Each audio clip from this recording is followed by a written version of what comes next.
저는 오늘 여러분과 함께 치료받아야 할 마음이라는 제목으로 말씀을 나누겠습니다.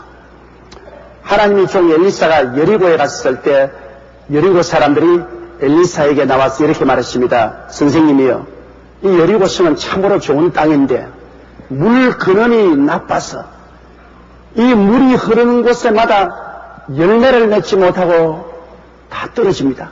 짐승들도 이 물을 마시면 낙태를 해버리고 심지어는 부녀자까지라도 이 물을 마시고는 어린애기를 낙태합니다. 그러므로 이 물 근원이 독이 있은즉 이 땅이 저주로 가득하니 우리를 도와주소서. 엘리사가 이 말을 듣고 하나님의 지시를 받아 소금을 가져오라. 소금을 담아오매 그걸 가지고 물 근원에 가서 뿌리면서 한 말이, 야훼께서 말씀하시기를 이 물 근원이 치료되었으니 이제는 열매를 맺을 것이라고 말했습니다. 그러자 과연 그때로부터 여리고에 있는 물 근원이 치료를 받아 그 물이 흘러오는 곳마다 열매를 맺고 짐승들도 새끼를 낳고 사람들도 낙태하지 않았습니다. 하나님의 치료가 그 물 근원에서 넘쳐나와 생명의 역사가 일어난 것입니다. 하나님께서 그 물 근원을 치료하기 전에는 그 물 근원에서 사망과 저주가 넘쳐났는데 물이 치료받고 난 다음부터는 생명과 부요가 그 물 근원에서 넘쳐나게 된 것입니다. 우리 인간들은 아담의 타락으로 인간의 마음이 죄의 누룩으로 말미암아 만물보다 부패하고 사망과 저주가 가득 차게 되었습니다. 그 때문에 인간의 마음에서 만든 인간 세계의 문화는 부패와 사망과 저주가 가득 찬 문화인 것입니다. 인간의 마음이 고침을 받기 전에는 이 사망과 저주를 벗어날 도리가 없습니다. 바로 우리 개인들도 마음이 생사화복의 생명의 근원이 된다는 사실을 우리가 분명히 알아야 됩니다. 여리고성 전체가 셈 근원으로 말미암아 죽고 사는 일이 일어나는 것처럼 성경에는 생명의 근원이 우리 마음에 있다고 말했습니다. 그러므로 지킬 만한 것보다 내 마음을 지키라고 강하게 말씀하고 계신 것입니다. 그런데 2000년 전에 예수님께서 오셔서 갈보리 십자가에서 우리를 대신하여 죄의 부패와 사망을 멸하시고 청산하신 것입니다.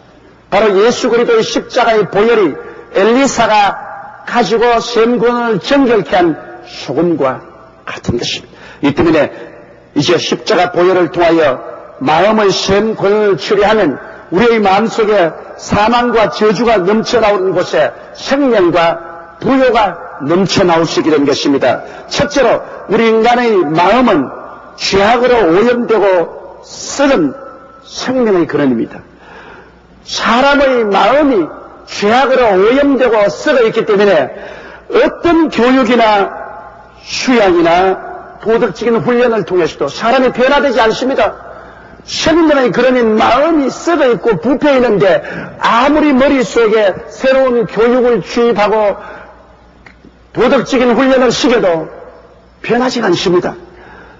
오직 사람의 마음의 근원이 변화되어야 하는데 사람의 마음의 근원이 어떻게 변화됩니까? 죄로 말미암아 썩고 부패해버리는데, 이것은 오직 우리를 대신해서 십자가에 못 박여 우리의 죄와 부패를 대신 걸어주고 청산한 예수 그리스도의 십자가의 보배로운 피와 하나님의 성령의 능력 이외에는 도저히 변화시킬 수 없습니다. 고린도후서 5장 11절에 누구든지 그리스도 안에 있으면 새로운 피조물이라 이전 것은 지나갔으니 보라 새 것이 되었도다.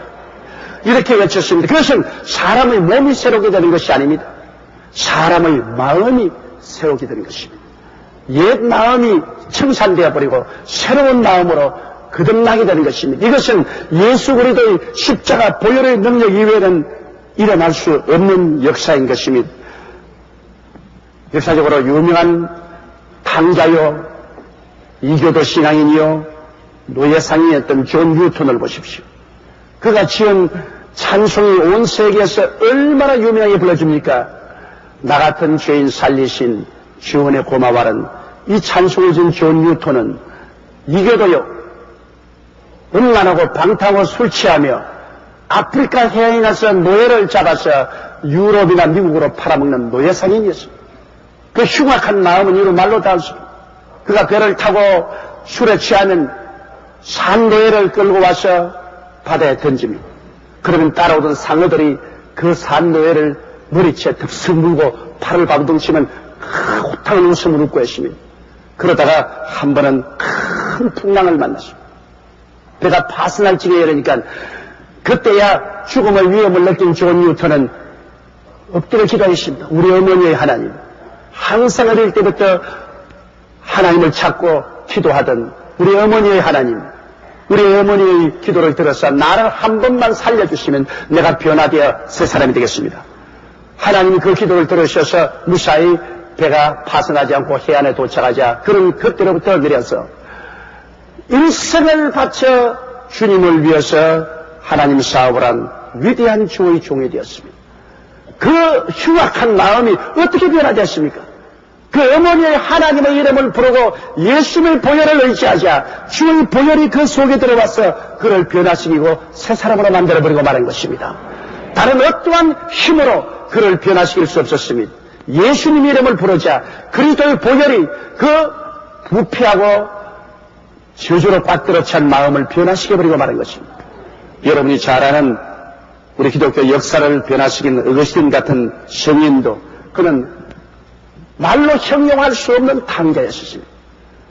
그러나 그 어머니 모니카가 눈물을 흘리며 그 아들을 따르면서 기도를 했습니다. 그 결과 하나님 계시가 하루 그 마음속에 임하였습니다. 그가 예수 그리스도를 구주로 모시자 예수의 보혈과 성령의 능력이 그 탕자 어거스틴의 마음을 변화시켜서 그로 하여금 역사의 족적을 남긴 위대한 성인이 되어버리고 마는 것입니다. 여러분, 이러한 여러 가지 사건들을 통해서 볼 때 우리의 마음은 예수 그리스도의 보혈과 성령의 능력으로만 변화될 수 있지 그 이외에는 어떤 법으로나 힘으로 변화될 수 없다는 사실을 우리가 잘 알 수 있는 것입니다. 죄악으로 오염되고 썩은 생명의 근원이 죄악을 뿜어내고 있으니까 모든 삶 속에 저주가 꽉들어 차 있습니다. 그러나 그 생명의 근원에 예수 그리스도의 보혈과 성령의 역사가 일어나면 완전히 저주가 사라지고 축복으로 넘쳐나고 사망이 사라지고 생명샘이 넘쳐나게 되어버리고 마는 것입니다. 둘째로 우리 사람의 마음은 세속과 마귀로 오염되고 썩은 마음입니다. 마음속에 세속에 꽉 들어차 있어요. 음란하고 방토하고 술 취하고 도둑질하고 거짓말하고 시기하고 분노하고 질투하고 온갖 세속의 부패가 꽉 들어차 있습니다. 그게 다 마귀가 와서 함께 손을 잡고 도둑질하고 죽이고 멸망시키는 일을 합니다. 이 부패된 마음을 어떻게 청소를 할 수 있습니까? 이것은 교훈으로나 교육으로나 법으로나 강제의 힘을 통해서 도저히 변화시킬 수가 없습니다. 여러분 성경에 보면 갈라디아서 5장 19절로 21절에 이 부패한 육체의 일에 대해서 열거한 것을 한번 들어보세요. 육체의 일은 현저하니 곧 음행과 더러운 것과 호색과 우상숭배와 술수와 원수를 맺는 것과 분쟁과 시기와 분념과 당지는 것과 불리함과 이단과 투기와 술취함과 방탕함과 또 그와 같은 것들이라. 저는 너희에게 경계한 것 같이 경계하노니 이런 일을 하는 자들은 하나님의 나라를 유업으로 받지 못할 것이라고 말했습니다. 세속과 마귀로 오염된 썩은 마음이 하늘나라를 유업으로 받을 도리는 절대로 없는 것입니다. 바로 이러한 것이 현실 세상입니다. 여러분 성경은 이 세상에 버림받은 사람들의 마음에 관해서 어떻게 말하고 있는지 압니까? 사람들은 뭐 세상 사람들이라고 해서 그렇게 하나님이 내버릴 수가 있느냐고 말하는 사람이 있을지 모르겠지만은 하나님이 보실 때 이 세상 사람들의 마음은 완전히 상실된 마음인 것입니다. 잃어버린 마음인 것입니다. 로마서 1장 28절로 32절에 하나님이 보시는 세상 사람들의 마음이 이렇다는 것을 보여주고 있습니다. 또한 저희가 마음이 하나님 두기를 싫어하며 하나님께서 저희를 그 상실한 마음대로 내어버려 두사 합당치 못한 일을 하게 하셨으니 곧 모든 불의, 추악, 탐욕, 악의가 가득한 자요, 시기, 살인, 분쟁, 사기, 악독이 가득한 자요, 수근수근한 자요, 비방하는 자요, 하나님을 미워하시는 자요, 능욕하는 자요, 교만한 자요, 자랑하는 자요, 악을 도모하는 자요, 부모를 거역하는 자요, 우매한 자요, 배악하는 자요, 무정한 자요, 무자비한 자라. 저희가 이 같은 일을 행하는 자는 사형에 해당한다고 하나님의 정하심을 알고도 자기들만 행할 뿐 아니라 또한 그 일을 행하는 자를 옳다 하느니라. 보십시오. 하나님을 저버리고 예수 그리스도를 배반하고 사는 이 세상에 상실한 마음을 가진 사람들의 그 처참한 정경을 보십시오. 이러한 상실한 마음에서 넘쳐나오는 것은 저주와 사망밖에 없는 것입니다. 그러므로 모든 일이 안 됩니다. 여리고성에 물이 저주와 사망이 있으니까 곡물들이 다 떨어지고 짐승들이 낙태하고 사람들조차 낙태했습니다. 오늘 우리가 돌질을 당하고 죽임을 당하고 멸망당하는 것은 다른 데서 오는 것이 아닙니다. 우리의 마음에 상실된 마음 속에 있는 부패와 저주에서 넘쳐나오는 것입니다. 여러분 9월 27일 뉴스에서 본 바 있는 것처럼 미국의 39세 된 한 부인이 결혼한 지 3년이 되어도 어린아이를 못 낳았습니다. 그런데 그 몸이 뚱뚱했기 때문에 그를 기바로 나는 임신했다고 거짓말을 했습니다. 그러고 난 다음 그 이웃에 사는 23살 된 새댁이 임신하여 한 주일만 있으면 어린애기를 해산한 것을 알고 그를 집에 끄어가지고서 총으로 쏘아 죽였습니다. 그리고 그 배를 갈라가지고서 어린애기를 끄집어냈습니다. 그리고 그것이 자기 애기라고 강도에 사놓고 파티까지 열었습니다. 이것이 발견되자 경찰이 습격하니까 권총으로 자살하라. 그 어린애기는 그 아버지에게 돌렸다는 뉴스가 나왔습니다. 사람이 이렇게 악해질 수 있습니다, 여러분. 이 세상의 육체의 마음이나 상실한 마음은 그 그림이 부패하고 독으로 꽉들어 찼기 때문에 무한정으로 흉악해질 수가 있는 것입니다. 이것이 오늘 세상 사람들의 마음인 것입니다. 그런데 이러한 마음이 어떻게 변화될 수 있습니까? 그것은 오직 보혈과 성령의 능력으로 치료하면 되는 것입니다. 여리고성의 샘구름이 소금을 뿌리고 하나님의 말씀으로 치료된 것처럼 이렇게 부패하고 버림받은 마음도 예수 그리스도의 보혈이 임하고 성령의 역사가 임하면 치료 안 받아 생명의 근원이 될 수가 있는 것입니다. 에베소서 2장 1절로 7절에 보면 너희의 허물과 죄로 죽었던 너희를 살리셨도다. 그때 너희가 그 가운데서 행하여 이 세상 풍속을 쫓고 공중의 권세 잡은 자를 따랐으니 또 지금 불순종의 아들들 가운데 역사하는 영이라. 전에는 우리도 다 그 가운데서 우리 육체의 욕심을 따라 지내며 육체와 마음을 원하는 것을 하여 다른 이들과 같이 본질상 진노의 자이었더니 긍휼의 풍성한 하나님이 우리를 사랑하신 그 큰 사랑을 인하여 허물로 죽은 우리를 그리스도와 함께 살리셨고 너희 은혜로 구원을 얻은 것이라.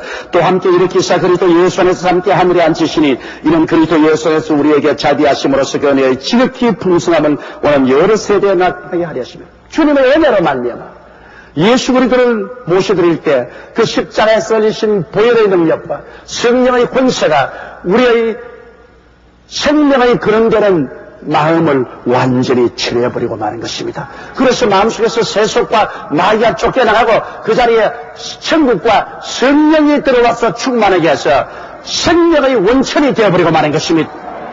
셋째로 여러분, 우리의 마음은 질병으로 오염되고 썩은 마음입니다. 우리 여러 마음의 병, 육신의 병의 근원은 역시 마음이 있습니다. 염려, 근심, 시기, 질투, 원망, 미움, 불안, 두려움, 분노 등 이와 같은 마음의 스트레스가 오늘 우리 병을 이루고 있는 것입니다. 죄의 직간접적인 원인이 바로 병입니다. 야고보서 5장 16절에 이러므로 너희 죄를 서로 고하며 병 낫기를 위하여 서로 기도하라. 의인의 간구는 역사하는 힘이 많다고 했었습니다. 병의 근원이 죄에 있기 때문에 먼저 병 나으려고만 애를 쓰지 말고 죄를 회개하는 것입니다. 마음이 죄로서 부패했으니까 그것이 우리 육체의 병으로 나타나는 것입니다. 욥의 고백도 한 가지입니다. 욥기 3장 25절로 26절에 나의 두려워하는 그것이 내게 임하고 나의 무서워하는 그것이 내 몸에 미쳤구나. 평강도 없고 안원도 없고 안식도 없고 고난만 임하였구나. 욥은 그 온몸에 악창이 나서 죽을 병에 걸렸을 때 먼저 그것이 마음의 불안과 공포 속에 있다가 몸으로 터져나왔다고 하는 것입니다. 그러므로 우리가 앓는 병들의 원천은 그것이 물질적인 것이 아니라 영적인 것입니다. 죄의 원인 때문에 우리 몸에 병이 들게 된 것입니다. 그러므로 성경은 말하기를 마음의 기쁨은 양약이라도 마음의 근심은 뼈로 마르게 한다고 했습니다. 마음에 우리가 기쁨을 가지면 이것이 양약이 되고 약공장을 동원시켜서 우리 몸에 온 병을 치료해 준다. 근데 우리 마음에 기쁨의 샘이 넘쳐날 수 있는 길은 어디에 있겠습니까? 예수를 믿고 죄사함을 받고 구원을 받고 하나님 영광을 마음속에 받아들일 때 마음속에 기쁨이 넘쳐날 수가 있는 것입니다. 그것이 치료의 원인이 되지요. 잠언서 18장 15절에 사람의 심령은 그 병을 능히 이기려니와 심령이 상하면 그것을 누가 일으키겠냐. 사람의 심령은 병을 능히 이긴. 그러므로 마음이 치료받으면 병은 능히 이길 수가 있다. 마음의 믿음으로 기도하고 하나님과 교제하면 모든 병은 능히 이길 수가 있는 것입니다. 오늘 질병의 70%가 마음의 스트레스에서 온다고 이 학기에서 정식으로 그렇게 발표하고 있습니다. 우리 사람들은 끊임없이 이 병든 마음, 이 저주받은 마음, 죽은 마음에서 넘쳐나오는 스트레스 때문에 사람들은 고통당하고 있습니다. 사람들은 걱정의 50%는 아직 일어나지 않은 미래의 일을 가지고 있고 40%는 과거의 일을 가지고 걱정하고 사실 10%만이 현재 겪는 일로 걱정을 하고 있는 것입니다. 오늘날 우리나라의 50대 남자는 여자보다 3배나 높은 사망률을 가지고 있습니다. 왜? 남자들이 세상에 나가서 더 많은 스트레스를 받기 때문에 여자보다 3배 이상 더 많이 죽는다는 것입니다. 그러므로 스트레스가 우리 사람의 마음에 끼치는 질병이란 얼마나 무섭다는 것을 알 수 있는 것입니다. 여러분, 병의 뿌리는 마음에 있습니다. 마음이 스트레스를 받고 염려하고 근심하고 불안하고 미워하고 초조하고 고통을 당하면 그 마음이 바로 이절어져서 온몸에 병을 일으키는 것입니다. 이 마음을 치료할 수 있는 길이 있으면 병을 치료할 수 있는 길이 열리는 것입니다. 이 마음의 치료를 어떻게 합니까? 그것은 말할 필요 없이 예수 그리스도의 보혈과 성령의 능력이 임하여서 마음속에 기쁨이 넘쳐나고 평화가 넘쳐나며 믿음이 넘쳐날 때 육신의 질병은 사라지고 마는 것입니다. 사도행전 10장 38절에 하나님이 나사렛 예수에게 성령과 능력을 기름 붓듯 하셨으며 제가 돌아다니시며 착한 일을 행하시고 마귀에게 물린 모든 자를 고치셨으니 이는 하나님이 함께 하시며 성령과 능력이 마음에 충만하면 주님께서 성령과 능력을 통해서 모든 마귀를 쫓아내고 마귀에게 눌린 모든 병을 다 고치신다고 말씀하는 것입니다. 그렇기 때문에 오늘 이 세상에서 사람의 마음이 부패하고 악해질수록 더 치료할 수 없는 무서운 병들이 꽉 들어 차는 것입니다. 그러나 우리가 회개하고 자복하고 마음속에 예수 그리스도가 안주하고 그 보혈과 성령의 능력이 나타나서 의와 평강과 희락이 넘쳐나고 믿음, 소망, 사랑이 들어차면 육신의 모든 병은 한 길로 갔다가 7길로 도망치고 마는 것입니다. 예수 그리스도 이름으로 부르짖는 기도는 모든 육신의 질병을 다 도망시켜버리고 마는 것입니다.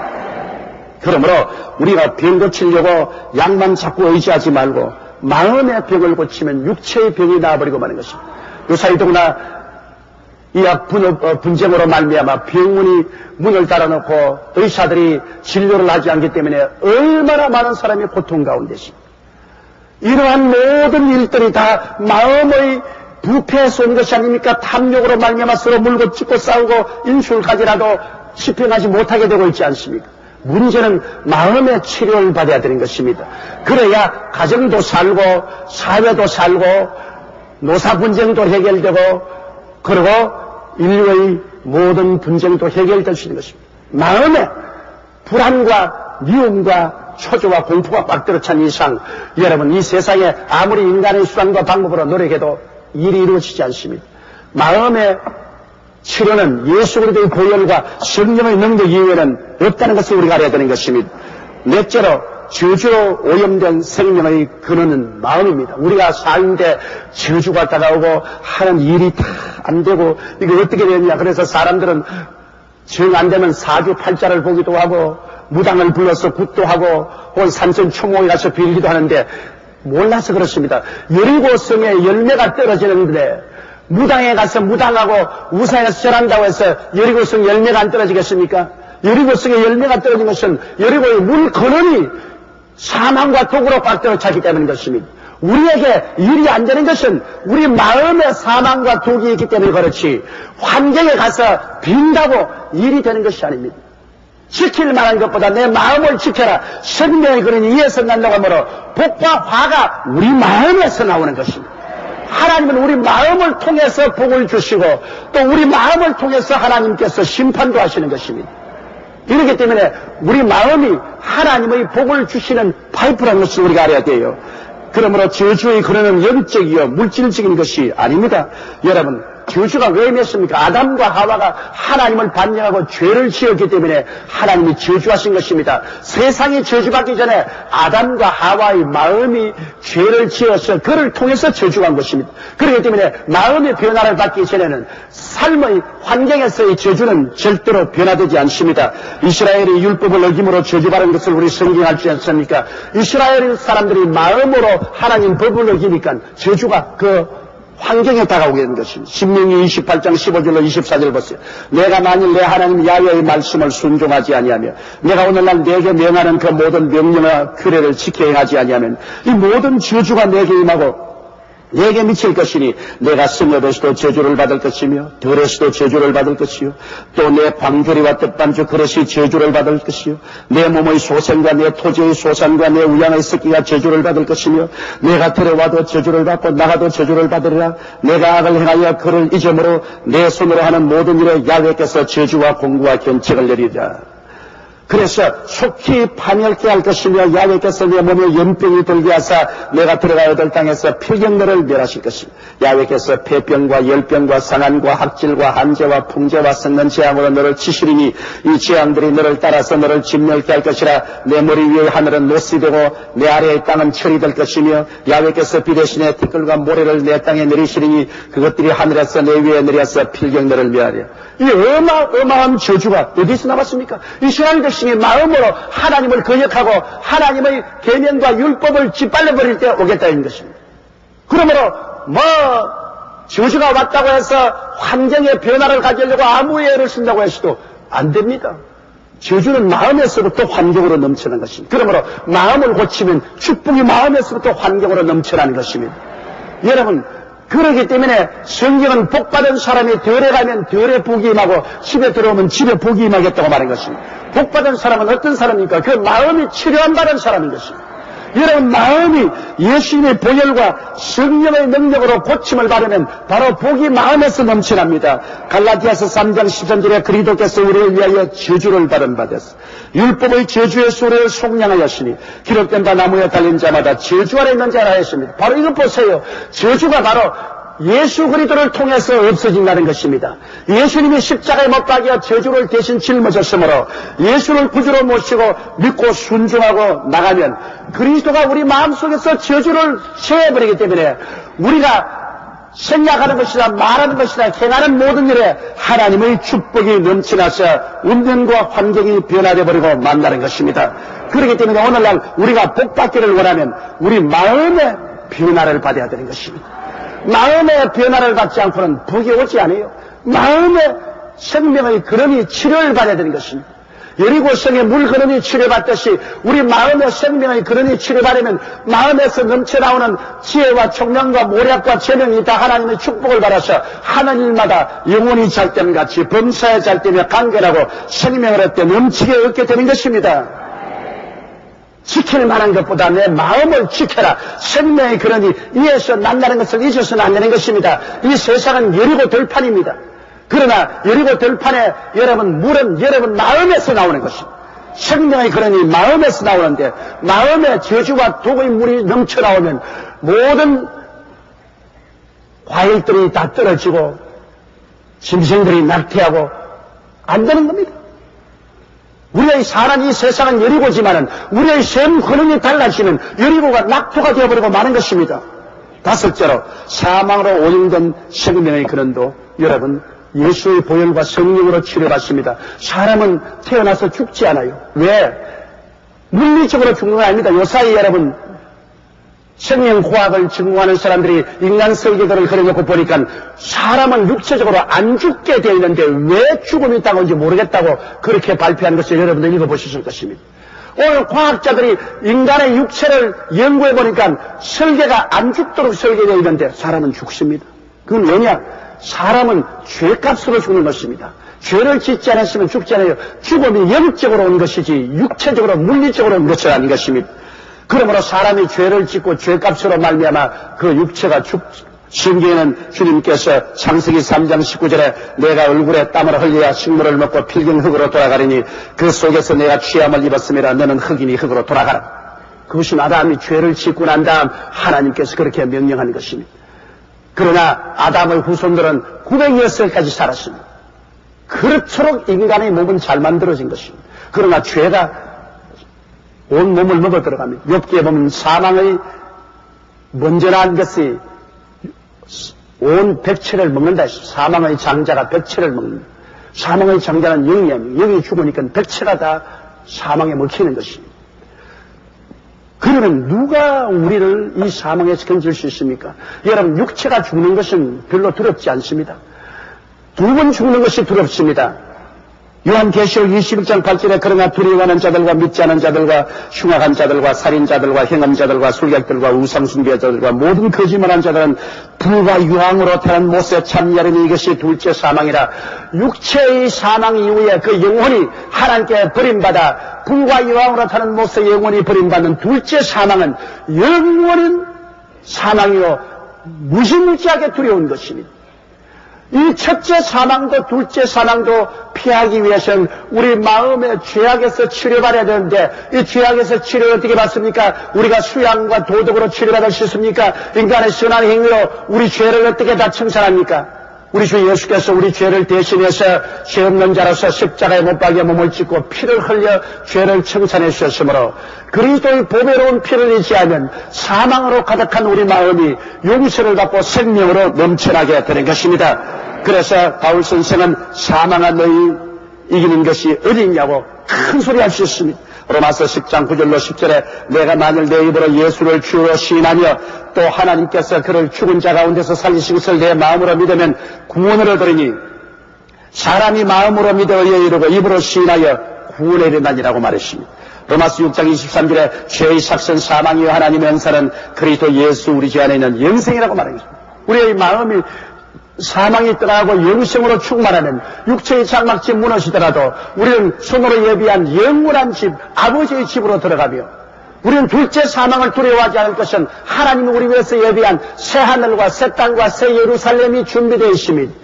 그것이 우리가 그리스도와 함께 부활의 몸으로 올라가면 이 추한 몸이 영광스러운 몸으로, 약한 몸이 강한 몸으로, 육의 몸이 신령한 몸으로, 죽을 몸이 영생의 몸으로 변화되어서 눈물과 근심과 탄식과 이별하는 것이나 고하는 것이나 앓는 것이 없는 곳에 영원히 살게 되는 것입니다. 이 모든 것이 우리 마음이 치료받음으로 이루어지는 것인데 이 마음의 치료는 갈보리 십자가에 못 박여 몸과 피를 흘리신 예수 그리스도를 구주로 모심으로 말미암아 이루어질 수 있는 것입니다. 그러므로 오늘 이 시간 생명의 근원이 여러분 마음에 있다는 것을 잊지 마십시오. 우리가 주를 모를 때는 이 마음에서 사망의 독이 넘쳐납니다.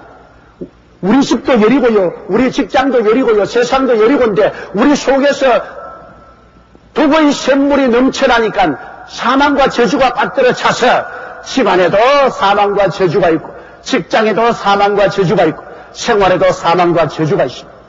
오늘 온 세상에 사망과 저주가 빠뜨려 차 있지 않습니까? 그런데 이 여리고 같은 이 세상에 사는 우리의 마음속이 샘의 근원인데 이 샘 근원에 소금을 던져야 돼요. 이 소금이 바로 예수 그리스도의 보혈과 성령의 능력인 것입니다. 내가 회개하고 예수를 구주로 모시고 입으로 시인하며 의지할 때 예수님의 보혈이 나의 샘 근원을 고쳐주시고 성령이 와서 나를 새롭게 하는 것입니다. 물과 성령으로 거듭나지 아니하면 하늘나라를 볼 수 없는데 성령이 와서 우리를 새롭게 함으로 우리의 샘 근원이 고쳐집니다. 우리 마음이 고쳐지면 이 마음속에서 용서와 의의 샘이 넘쳐나고 이 마음속에 천국과 성령의 샘이 넘쳐나고 이 마음에서 기쁨과 치료의 샘물이 넘쳐나고 이 마음속에 아브라함의 축복과 번영의 샘물이 넘쳐나고 이 마음속에서 영생의 축복이 넘쳐나게 되는 것입니다. 마음의 샘물이 달라집니다. 마음의 샘물이 달라지니 그 샘물을 받아 이루어지는 가정이 달라지고 직장이 달라지고 사회가 달라지고 영혼이 잘됨같이 범사의 잘됨에 간결하고 생명을 얻되 넘치게 하는 역사가 일어나게 되는 것입니다. 우리들의 삶에 사망과 저주가 있어 삶의 축복과 행복의 열매를 맺지 못하는 이유는 생명의 근원인 마음이 오염되고 썩어있기 때문인 것입니다. 마음이 새롭게 되지 않고는 축복과 결실의 삶은 절대로 불가능합니다. 그러나 마음은 예수 그리스도를 구주로 모시고 보혈과 성령의 능력을 의지할 때 변화되는 것입니다. 치료받는 것입니다. 여리고 산 엘리사가 셈의 거인을 고치고 난 다음에는 열매를 맺고 짐승들은 새끼를 낳고 사람들은 자녀를 건강히 낳아서 길렀다고 말하시고 이와 같은 축복이 오늘 예수를 구주로 모시고 마음에 보혈과 성령을 의지하는 여러분에게 넘쳐나게 되시기를 주의 이름으로 축원합니다. 우리 다 같이 고개서 기도드리겠습니다. 사랑이 많으신 우리 아버지 하나님, 성경에는 지킬 만한 것보다 내 마음을 지켜라, 생명의 걸음이 이에서 난다고 했었으니 우리의 가정, 우리의 사회, 우리의 직장, 우리의 세계 모든 역사는 우리 마음에서 넘쳐나는 것입니다. 마음에 독이 꽉 들어차 있고 사망과 저주가 넘쳐나는데 아버지, 우리 환경이 변화될 수가 없습니다. 여리고성의 샘물 근원이 엘리사가 소금을 던져 축복함으로 고침을 받은 것처럼 예수 그리스도의 보혈과 성령의 능력으로 우리 마음이 다 고침을 받고 하나님을 찬미하고 예배하고 말씀을 믿고 의지하며 꿈을 갖고 믿음을 갖고 감사를 가지고 나가는 우리 성도들에게는 그 생명이 넘쳐나서 가정과 생활과 자녀와 사업에 영혼이 잘됨같이 범사에 잘됨에 강건하고 생명을 얻던 넘치는 열매를 맺게 되는 것은 당연한 이치옵니다. 우리 아버지 예수를 믿고 주를 찬미하는 모든 사람들 속에 넘치는 생명수로 말미암아 열매 맺는 삶을 살게 주님께서 넘치도록 복을 나려 주옵소서. 예수님 이름으로 기도드리옵나이다. 아멘. 오늘 여러분과 함께 내일이 안 보일 때 이와 같은 제목으로 말씀을 나누고자 합니다. 한국 동란을 취재해서 미국에서 플리처상을 받은 라이트 허긴스 기자가 압록강변에서 겪은 이야기가 있습니다. 영하 42도의 추운 날씨에 포탄을 맞은 군용 트럭 옆에 기대에 서서 깡통 통조림을 먹고 있는 해병대 용사들, 참호용 칼로 통조림 콩을 찍어 먹고 있는 그들의 옷은 대나무처럼 얼어붙어 빳빳해지고 얼굴과 수염은 흙으로 범벅이 되어 있었습니다. 세계에서 제일 잘 산다는 미국의 젊은이들이 어쩌다 이 전쟁에 불려와 이 모양이 되었는가. 이런 참담한 모습을 보고 너무 괴로워 신음하다가 병사들의 손을 붙잡고 물었습니다. 내가 만일 당신들이 바라는 것이면 무엇이든지 해줄 수 있는 하나님이라고 한다면 당신들은 나에게 무엇을 원하겠는가. 그들은 한참 생각하다가 이구동성으로 우리에게 내일을 주십시오. Give us tomorrow. Give us tomorrow. 추위와 굶주림, 죽음의 위협 속에 살아가는 사람들에게 들려줄 수 있는 복음이 무엇입니까?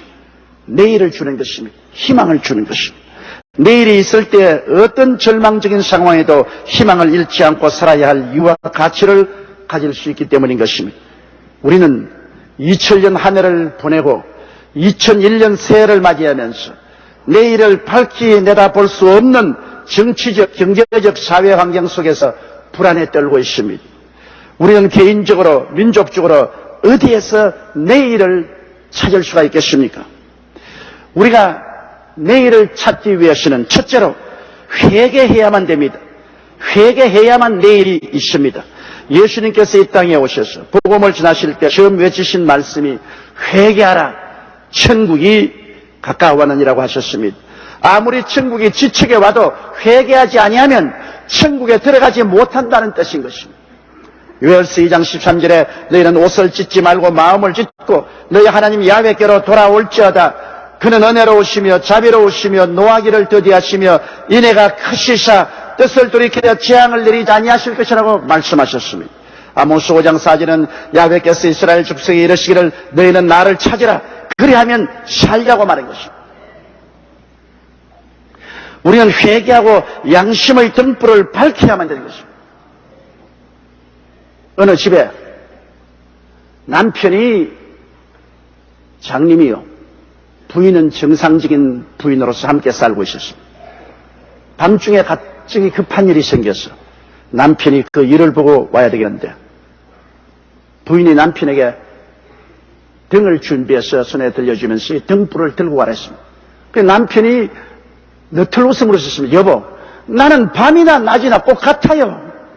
낮에도 눈 감고 다니고 밤에도 눈 감고 다니는데 내게 등불이 무슨 소용이 있습니까?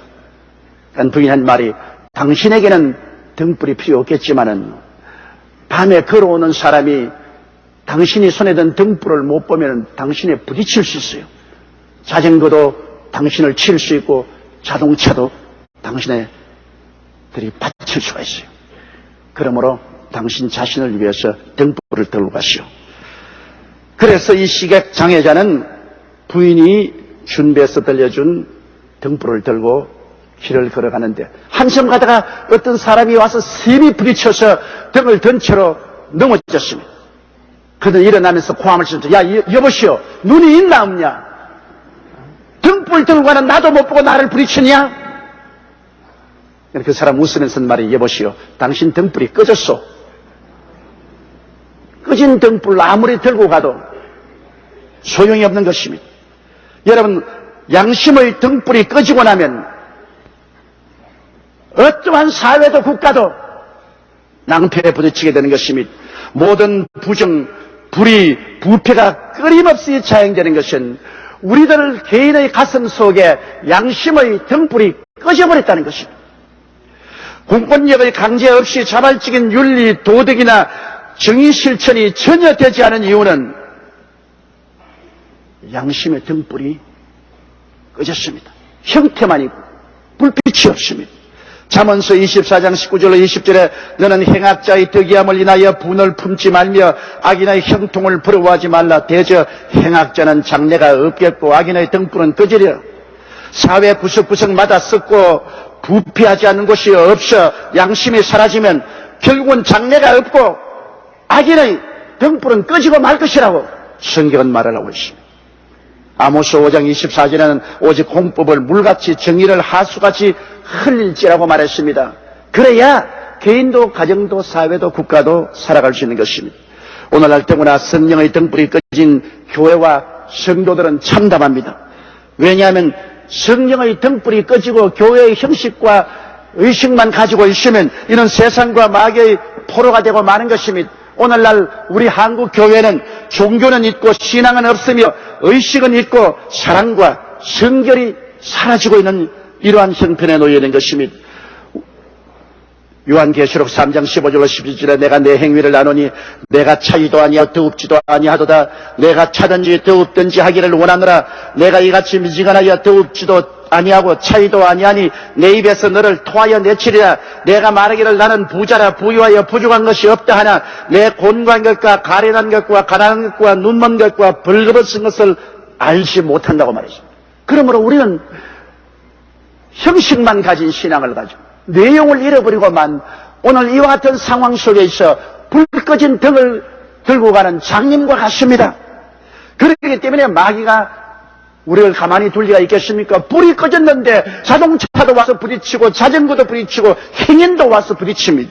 베드로전서 5장 8절로 9절에 근신하라 깨어라. 너희 대적 마귀가 우는 사자같이 두루다니며 삼킬 자를 찾나니 너희는 믿음을 굳게 하여 저를 대적하라고 말한 것입니다. 그렇기 때문에 우리는 우리의 가슴에 손을 얹고 탐욕의 죄를 회개해야 되는 것입니다. 욕심이 잉태하면 어떠한 불법도 행하게 되는 것입니다.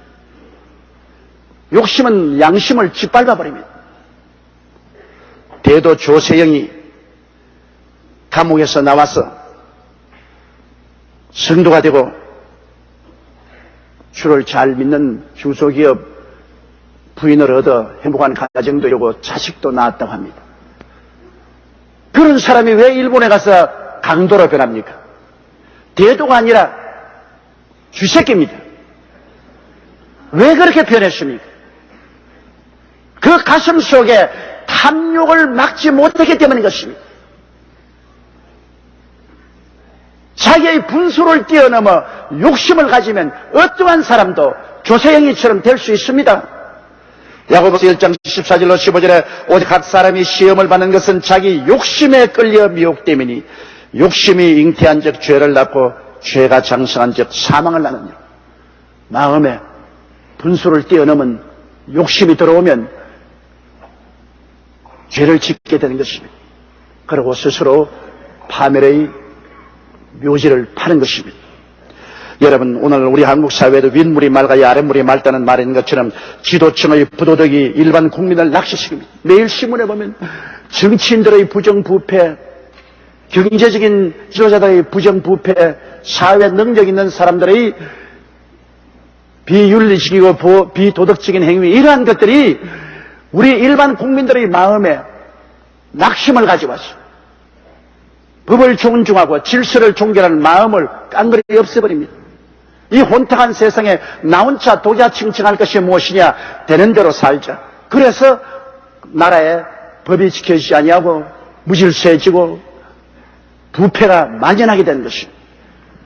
이사야 59장 1절로 12절에 야훼의 손이 짧아 구원치 못하심도 아니요 귀가 둔하여 듣지 못하심도 아니라 오직 너희 죄악이 너희와 너희 하나님 사이를 내었고 너희 죄가 그 얼굴을 가리워서 너희를 듣지 않게 하심이니 이는 너희 손이 피해 너희 손가락이 죄악에 더러웠으며 너희 입술은 거짓을 말하며 너희 혀는 악독을 바람이라 공의대로 소송하는 자도 없고 진리대로 판결하는 자도 없으며 흠한 것을 이래하며 거짓을 말하며 자녀를 잉태하여 죄악을 생산하며 독사의 알을 품으며 거미줄을 짜나니 그 알을 먹는 자는 죽을 것이요 그 알이 밟힌 적 터져서 독사가 나올 것이니라. 그 짠 것으로는 옷을 입을 수가 없을 것이요 그 행위로는 자기를 가리울 수 없을 것이며 그 행위는 죄악의 행위라. 그 손에는 강포한 행색이 있으며 그 발은 행하기에 빠르고 무지한 피를 흘리기에 신속하며 그 사상은 죄악의 사상이라. 황폐와 파멸이 그 길에 끼쳐졌으며 그들은 평강의 길을 알지 못하며 그들의 행하는 곳에는 공의가 없으며 굽은 길을 스스로 만드나니 무릇 이 길을 발른 자는 평강을 알지 못하느니라. 그러므로 공평이 우리에게서 멀고 의가 우리에게서 미치지 못한즉 우리가 빛을 바라나 어두운 뿐이요 밝은 것을 바라나 캄캄한 가운데 행함으로 우리가 소경같이 담을 더듬으며 눈 없는 자같이 두루 더듬으며 낮에도 황혼때같이 넘어지니 우리는 강장한 자 중에서도 죽은 자 같은지라. 우리가 곰같이 부러치며 비둘기같이 슬피 울며 공평을 바라나 없고 구원을 바라나 우리에게서 멀도다. 대저 우리의 허물이 주의 앞에 심히 많으며 우리의 죄가 우리를 쳐서 증가오니 이는 우리의 허물이 우리와 함께 있음이라. 우리의 죄악을 우리가 아나이다. 여러분, 이사야가 탄생한 것처럼 바로 우리의 죄악이 하나님과 우리를 갈라놓은 것입니다. 우리는 처절한 마음으로 통분이 녹은 마음으로 우리 자신을 개혁하고 회개해야 됩니다. 우리의 사회와 우리의 국가를 개혁하고 회개해야만 되는 것입니다. 다시 한번 우리 개개인의 가슴에, 우리 지도자의 가슴 속에 양심의 등불이 밝혀져야만 이 나라에 소망이 있습니다. 우리의 가슴 속에 양심을 짓밟아버리고 양심의 빛이 어두워진 이 마당에는 하나님 앞에서나 세상 앞에 제기할 수 없습니다. 회개하라, 천국이 가까워. 참된 회개로 가슴을 두들기고 옷을 찢지 말고 마음을 찢는 이런 운동이 우리 한국 사회에 일어나야 되고 한국 교회에 일어나야만 되는 것입니다. 그래야 이 나라에 내일이 있습니다. 그 이외에 어떠한 분쟁도 어떠한 제도도 이 나라를 구원할 수 없습니다. 둘째로 우리가 내일을 갖기 위해서는 하나님을 찾아야 됩니다. 하나님을 찾지 않고 내일이 있을 수가 없습니다. 우리를 새롭게 할 힘은 우리에게 없습니다. 우리는 재기할 수 있는 힘이 없습니다. 우리를 새롭게 할 힘이 우리 속에는 없습니다. 우리는 하나님께로부터 능력을 힘입지 않으면 안 됩니다. 모압과 암몬과 연합군의 침공을 받은 유다 여호사밧 왕은 자기의 군대와 지략으로서는 이 연합군을 대적해서 싸울 힘이 없습니다. 그래서 그는 백성에게 금식을 선포하고 성전뜰에 모여 기도할 때 하나님의 신이 레위인 야시엘에게 임하여서 하나님 말씀하셨습니다. 두려워 말라. 이 전쟁은 너희에게 속한 것이 아니요 하나님께 속한 것이라. 내일 너희는 마주 내려가라. 다음날 일찍 여호사밧 왕이 일어나서 백성 앞에 서서 너희는 하나님을 신뢰하라. 그리하면 견고히 있으리라. 그 선지자를 신뢰하라. 그리하면 형통하리라고 노래하는 자를 택하여 거룩한 예복을 입히고 군대 앞서 해하며 찬송이 시작될 때 야훼께서 복병을 두어 서로 치게 하심으로 적군이 한 명도 피할 길 없이 다 전멸하고 말았습니다. 그들의 전리품을 취하는데도 3일이 걸렸습니다. 모압과 암몬과 연합군의 침공을 받은 유다 여호사밧 왕은 자기 스스로의 힘으로 도저히 나라를 방지할 수 없을 때 그는 야훼 하나님을 찾았고 하나님의 능력으로 전쟁에 이기고 나라를 보존할 수가 있는 것입니다.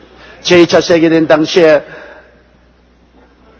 후라파에 주둔한 영국군 30만 명이 독일 군대에게 밀려서 마침내 프랑스의 조그만 어촌인 덩크크에 포위되었습니다. 영국군 30만이 괴멸되면 구라파는 무너지고 영국조차 점령을 당합니다. 절대절명의 위기에 처했습니다. 영국과 구라파의 힘으로는 진격원은 독일 기계화 부대를 감당할 수가 없습니다. 그래서 영국은 기도회를 선포하고 전 국민이 하루 종일 하나님께 부르짖습니다. 영국의 왕으로부터 수상으로부터 전 국민 전체 다 하루 종일 모든 일손을 놓고 하늘의 하나님을 찾고 부르짖었습니다. 공중에는 독일의 비행기가 계속 폭격을 하고 땅에는 기계화 부대가 밀어제끼고 바다에는 U2 보트가 있어 연합군의 모든 배는 다 침몰시켰습니다. 이러한 상황 속에 하나님의 기도를 응답하십니다. 거대한 폭풍우가 불어닥쳤습니다. 비행기가 뜰 수 없습니다. 진흙창으로 모든 전차가 진흙에 빠져서 움직일 수 없습니다. 파도가 하도 심으로 잠수합니다. 철수했습니다. 그러다가 갑자기 덩크크만 반짝 폭풍우가 치고 하늘에 별빛이 보였습니다. 전선에는 아직까지도 비바람이 치는데 덩크크만만 하늘에 별이 보이고 날이 맑아졌습니다. 온 영국의 개인 보트로부터 해서 상선 군함할 것 없이 다 동원하여 30만 대군과 시민들을 한 사람도 남김없이 다 철수시키고 난 다음에 날이 덜컥 깨이자 독일 군인들이 확 기계화 부대가 닥쳐보니 영국군은 한 사람도 없었습니다.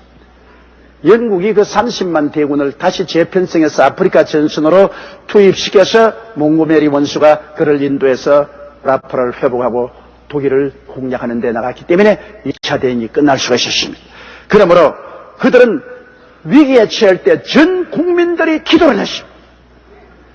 하나님을 찾았습니다. 간절한 마음으로 하나님을 찾아야 하나님이 역사해 주시는 것입니다.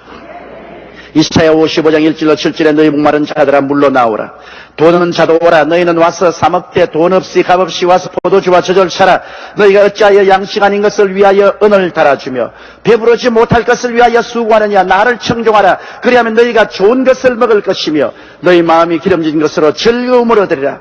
너희는 귀를 기울이고 내게 나와 들으라. 그리하면 너희 영혼이 살리라.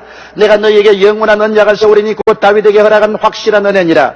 내가 그를 만민의 증거로 세웠고 만민의 인도자와 명령자로 삼았나니 내가 알지 못하는 나를 부를 것이며 너를 알지 못하는 나라가 내게 달려올 것은 나 야훼 내 하나님 곧 이스라엘의 거룩한 자를 인함이라. 내가 너를 영화롭게 하였느니라. 너희는 야훼를 만날 만할 때 찾아라. 가까이 계실 때 그를 부르라. 악인은 그 길을 불의한 자는 그 생각을 버리고 야훼께로 돌아오라. 그리하면 그가 긍휼히 여기시리라. 우리 하나님께로 나아오라. 그가 널리 용서하시라고 말씀하고 있는 것입니다. 그러므로 우리는 비록 죄를 짓고 불의하고 추악하고 버림을 받아야 마땅할 처지에 있을지라도 우리가 가슴을 치고 회개하고 그리스도의 보혈에 의지해서 야훼 하나님을 찾고 찾아면 만나게 될 것이요 하나님의 전지전능 무소부지하신 능력으로 우리를 수령해서 건져 주실 것입니다. 우리가 우리를 구원할 수 있는 힘이 없을 때 하나님께서 우리의 피난처가 되시고 요새가 되시고 산성이 되시고 구원하는 손길이 되어 주시는 것입니다. 셋째로 우리가 이 위기에서 벗어나고 내일의 소망을 갖기 위해서는 주인의식을 갖고 살아야 됩니다. 고린도전서 4장 2절에 맡은 바에게 구할 것은 충성이라 했습니다. 우리 인생은 하나님이 맡겨주신 것입니다. 우리의 개인의 생명도 우리 가정도 우리의 사업도 직장도 다 하나님이 우리에게 맡겨주신 것입니다. 우리가 맡은 처소에서 충성을 해야 되는 것입니다. 옛말에 수처작주라는 말이 있습니다. 그 말은 내가 이르는 곳마다 주인이라는 것입니다. 내가 지하철에 타면 지하철의 주인이다. 시장터에 가면 이곳이 내 주인이다. 공장에 가면 이것이 내 주인이다. 주인의식을 가진다면 모든 것을 정결하게 깨끗하게 알차게 사용하며 돌보게 될 것입니다. 내 것이 아니라고 말하니까 아무렇게나 발길로 차고 더럽고 추하게 하는 것입니다. 미국의 유명한 카네기 강철 회사의 후계자인 찰스 슈와버의 이야기는 들어도 마음에 감동이 됩니다. 그는 초등학교밖에 못 나온 사람으로 거대한 카네기 강철 회사에 잠역부로 취직을 했습니다. 그러나 그는 취직하자마자 이 거대한 공장이 내 것이요, 내가 주인이라는 생각을 가지고, 그는 시간 지나고 난 다음에도 구석구석마다 정리하고 깨끗이 했습니다. 모든 것을 정리하고 정돈했습니다. 한동안에 사람들은 다 그를 비웃었습니다. 정신이 좀 이상하게 되었다고 생각했습니다. 그러나 그는 눈이 오나 비가 오나 변치 않고 그 거대한 공장이 자기 것이라고 생각하고 자기 주인이라고 생각하고 공장을 정결하고 정리정돈했습니다. 그러니 나중에 사람들이 인정해서 그를 사원으로 발탁을 했습니다. 정식 사원이 되고 난 다음에도 심리를 하는 열심을 가지고 주인의식을 가지고 모든 일을 충성을 하니까 너무 감동이 되어서 카네기 사장이 비서로 채용을 했습니다. 그는 카네기 사장의 입에 혀같이 놀았습니다. 여기서 내 주인이다. 그러므로 내가 여기 주인으로서 우리를 가지는 심리를 가고 속옷을 달라면 겉옷을 그런 심정으로 일을 해야 된다. 그 카네기 사장이 얼마나 감동했던지 전 사원을 모아놓고 이 찰스 슈와버에게 그가 불과 2, 3천 달러 연봉을 받을 때 100만 달러 보너스를 주었습니다. 찰스 슈와버의 이 주인의식은 값으로 계산할 수 없다 했습니다. 나중에 강철왕 카네기가 은퇴할 때 사람들은 모두 다 궁금했습니다. 누가 후계자가 될 것이냐? 하버드 출신인가? 프린스턴 출신인가? 어떠한 명문 대가의 자녀인가? 누가 후계자가 될 것인가? 그러나 찰스 슈와버를 카네기는 지적하면서 자네가 내 후계자가 되라고 했습니다. 온 세계가 깜짝 놀랐습니다. 그는 말했습니다. 나는 초등학교밖에 못 나온 사람입니다. 좋다. 학력이 이 회사를 이끌어가는 것이 아니다. 너같이 주인의식을 가지고 충성되어 일하는 사람이 이 회사를 이끌어가고도 남음이 있다고 말한 것입니다. 여러분, 아브라함을 택하여 하나님이 세우신 이유를 느헤미야서 9장 8절에 그 마음이 주 앞에서 충성됨을 보시고 언약을 세우사 그 말씀대로 이루었다고 말한 것입니다. 하나님이 구하시는 것은 착하고 충성된 마음을 구하는 것입니다. 꽤 많고 적당주의로 살아가는 사람을 하나님께서는 축복해 주시야 한 것입니다. 한때 카톨릭에서 내 탓이오라는 슬로건을 모든 자동차의 뒷문에 달도록 했습니다. 저는 차를 타고 따라가면서 앞차의 뒤에 내 탓이요라고 기록한 것을 읽을 때마다 마음에 이상함을 느꼈습니다. 왜냐? 정말 내 탓이면 앞에다가 붙여놔야지. 뒤에다가 붙여놓고 뒤에 따라오는 사람마다 당신 탓이요. 그렇게 읽도록 만들어 놓았습니다. 그걸 차 뒷유리에 붙이지 말고 자기 앞유리에 붙여서 자기가 볼 때 내 탓이요 해야지. 뒤에 보고 내 탓이요. 그것은 당신 탓으로 알라는 아닙니다, 여러분. 우리는 모두 다 자기 개인의 탓인 줄 알아야 되는 것입니다. 우리 사회는 권리만 주장하고 책임을 지는 사람이 없습니다. 무엇이 다 자기 주장만 하지 나중에 자기 책임을 아무도 안 짊어지는 것입니다. 그러한 사회가 법과 질서가 통하는 게 없는 것입니다. 시편 1절에 야훼여 도우소서 경건한 자가 끊어지며 충실한 자가 인생 중에 없어지도소이다. 경건한 자가 끊어지고 충실한 자가 인생 중에 없어지면 인생은 혼돈하고 공허하고 흑암의 노예가 되고 마는 것입니다. 넷째로 우리가 내일의 희망을 두고 살기 위해서는 사랑해야만 됩니다. 사랑해야 내일이 있습니다. 사랑하지 않으면 내일이 없어요. 우리가 마음을 다해서 나라를 사랑해야 돼요. 내야 이 땅에 살지만은 다른 사람이 나라를 사랑하지 내가 나라 사랑할 거는 뭐냐 그렇게 생각하는 사람이 많습니다. 내 같은 한 사람이 무슨 나라 사랑할 필요가 있느냐. 나라 사랑이라는 것은 대통령이나 정치인이나 높은 사회 인사들이 사랑할 것이지 우리는 그냥 살면 된다. 그렇지 않습니다. 나라 사랑이란 여러분 애국 애종한다는 마음이 안중근 이사같이 이등방문을 총으로 쏴 죽이는 그런 거대한 애국적인 행사를 해야 나라 사랑하는 것이 아닙니다. 나라 사랑한다는 것은 내가 현재 살면서 조그마한 일에 법과 질서를 지키는 것입니다. 빨간불이 켜질 때는 건너가지 말고 파란불이 켜질 때 건너가는 것이 나라 사랑하는 것입니다. 아침에 일찍이 차를 몰고 나가보면 여러분 택시들이나 이런 차들이 사람이 없다고 빨간불이 켜진 데를 그대로 막 달려갑니다. 이런 것이 반역적인 행위인 것입니다. 사람이 있든 없든 빨간불이 켜면 서고 파란불이 켜면 가는 것이 나라 사랑하는 것입니다. 그 창한 일에 나라 사랑한다고 생각하시면 안 됩니다. 지극히 적은 일에 우리가 법과 질서를 지킬 때 나라를 사랑하는 것입니다.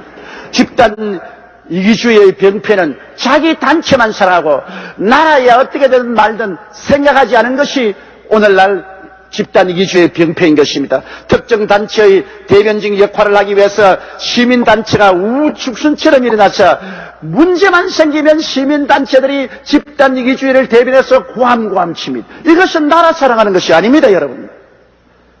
싱가포르 GNP가 1인당 24,000불이 되어 이미 선진국 대열에 들어갔는데도 불구하고 전 수상했던 이광요 씨는 작년 미국 허버드 대학에서 강의할 때 탄식하기를 나라의 기본 질서, 국민 의식을 근본적으로 바꾸지 않는 한 경제 성장도 물거품이다. 싱가포르도 이대로 20년 가면 다시 추락할 것이라고 했습니다.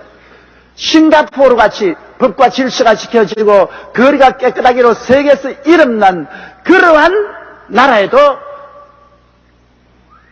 이광요 전 수상은 이런 탄식을 했는데 하물며 우리나라를 그게 비교해보면 우리나라는 절단 강산이라고 해도 말이 아닐 것입니다. 나라를 사랑해야 돼요. 큰 일을 해야 사랑한다고 생각하지 마십시오. 지극히 적은 일에 내 스스로가 나라와 민족을 위해서 주인의식을 가지고 행동할 때 나라 사랑하게 돼요. 그 다음 우리는 자연을 사랑해야 되는 것입니다. 새가 날아가 버리고 짐승이 사라지고 오염된 하천에 물고기가 죽어 둥둥 떠가는 곳에는 인간의 삶도 종착역에 도착한다는 것을 알아야 됩니다. 자기 돈벌이가 위해서 대기업이나 중소기업이 오염된 물을 하천과 강에 그대로 쏟아부어는 일시적으로 돈벌이라고 잘 살지 몰라도 그 재앙은 자기에게 다가옵니다. 결코 자기 자손에게 다가오는 것입니다. 요사이 영국과 독일의 광우병으로 말미암아 소고기를 먹을 수가 없습니다. 소고기를 먹은 사람들은 그 자녀들이 머리에 스폰지같이 구멍이 뚫어져서 전신이 마비되어 죽습니다. 왜 광우병이 걸립니까? 자연을 훼손했기 때문에 그렇습니다. 자연을 훼손해서 그 대가로 광우병이 걸려서 이제는 영국과 구라파에서는 고기를 먹을 수가 없습니다. 식생활조차도 이제는 건전하게 할 수가 없습니다. 로마서 8장 22절에 피조물이 다 이제까지 함께 탄식하며 함께 고통하는 것을 우리는 피조물과 함께 살아야 됩니다. 새와 벌과 나비와 짐승들과 함께 살아야 됩니다. 밀렵꾼들이 온 곳에 다 덫을 놓고 온 곳에 다 철조망을 놓아서 무자비하게 짐승들을 잡아 죽입니다. 결국엔 그것이 자기에게 자살 행위로 돌아오고 마는 것입니다. 자연이 없는 인간은 존재할 수가 없습니다, 여러분. 이것을 알아야 돼요. 한강물에 물고기가 뛰어놀고 물고기가 살지 않으면 서울 시민은 다 죽습니다. 우리는 자연을 사랑해야 내일이 있습니다. 그리고 우리는 이웃을 사랑해야 내일이 있습니다. 끝없는 대결과 미움과 투쟁은 공멸을 가져옵니다. 세계 제2차 대전을 통해서 온 세계는 초토화된 것이 아닙니까? 그 후에 민주주의와 공산주의 대결로 나라마다 황무지가 된 것을 우리는 기억합니다. 오늘날 세계 5만 1000개의 핵탄두가 보유되어 있는데 이는 인류 1명당 5톤의 TNT를 머리에 이고 있습니다. 한 개의 대형 탄두는 2차 대전 때 모든 나라가 사용한 모든 무기를 합친 것보다 폭발력이 더 강합니다. 이러한 원자탄이 5만 1000개나 있습니다. 분쟁하면 결국 우리는 자멸의 무기를 이미 갖고 있습니다. 폭탄 위에 올라앉아 살고 있습니다. 사랑만이 이 문제를 해결할 수 있습니다. 우리나라도 남북 대결에 동서의 대결, 빈부의 대결, 계층의 대결, 노사의 대결 등 대결로서 날이 지고 대결로서 날이 셉니다. 이와 같은 갈등과 알력 속에서 국력은 쇠퇴해지고 국민은 낙심하고 나라는 빈약해지고 있습니다. 로마서 13장 10절에 사랑은 이웃에게 악을 행치 아니하나니 그러므로 사랑은 율법이 완성이라 했는데 우리가 사랑하기를 힘써야 됩니다. 우리 주 예수 그리스도 안에서 하나님이 주신 사랑을 가지고 우리가 이웃을 사랑해야 됩니다. 우리는 함께 살아야 돼요. 별 도리 없이 나 혼자만 살 것이 아니라 함께 살아가야 됩니다. 우리 한반도에서 우리는 혼자 살지 못합니다. 그러므로 다 함께 살기 위해서 이웃을 내 몸같이 사랑하려고 최대한의 노력을 다해야만 되는 것입니다.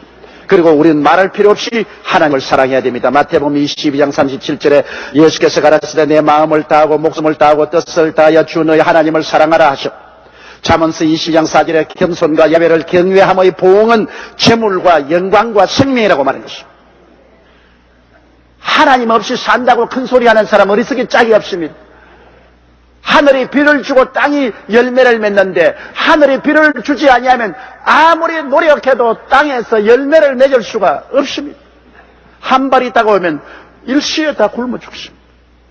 하나님의 은총과 사랑과 축복이 있는 가운데 노력도 하고 애를 써야 열매를 맺죠. 하나님 없이 인간의 노력은 아무 열매를 맺을 수가 없습니다. 우리는 6.25 전쟁 후 지금까지 잿더미에서 일어나 생존하기 위한 몸부림을 치며 살아왔습니다.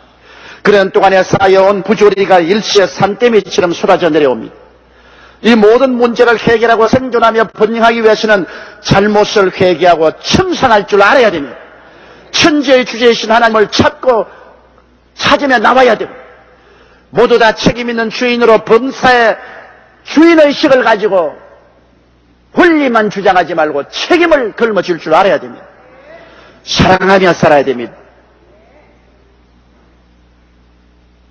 하나님을 사랑하고 나라를 사랑하고 이웃을 사랑하며 살아야 됩니다. 이와 같은 삶의 태도의 변화가 내일을 가져옵니다. 막연히 있어 내일이 다가오는 것이 아닙니다. 지금 우리나라는 내일이 캄캄합니다. 이러한 우리 스스로의 계획과 변화와 회개가 있어야 내일을 바라볼 수 있습니다. 아모스 5장 14절에 너희는 살기 위하여 선을 구하고 악을 구하지 말지어다. 만군의 하나님 야훼께서 너희의 말과 같이 너희와 함께 하시라고 말하고 있는 것입니다. 살기 위해서 우리들은 선을 구하고 악을 구하지 않고 하나님의 뜻을 따라 사는 여러분, 우리 한국 민족 되기를 주의 이름으로 간구합니다. 다 같이 고개 숙여 기도드리겠습니다. 사랑이 많으시고 거룩하신 우리 아버지 하나님, 우리는 2001년 새해를 맞이했지만 우리에게 내일이 보이지가 않습니다. 정치는 정치대로 혼미에 혼미를 거듭하고 경제는 나락에 떨어져가고 있습니다. 민심은 흉흉하고 불안과 공포 심리가 온 사회에 꽉 들어차 있습니다. 아버지 하나님이시여 우리를 도와주시옵소서. 살기 위해서 회개하게 도와주시옵소서. 살기 위해서 하나님을 잡게 도와주시옵소서. 살기 위해서 주인의식을 갖게 도와주시옵소서. 살기 위해서 하나님 사랑하며 존재하게 도와주옵소서. 예수님 이름으로 기도드리옵나이다. 아멘.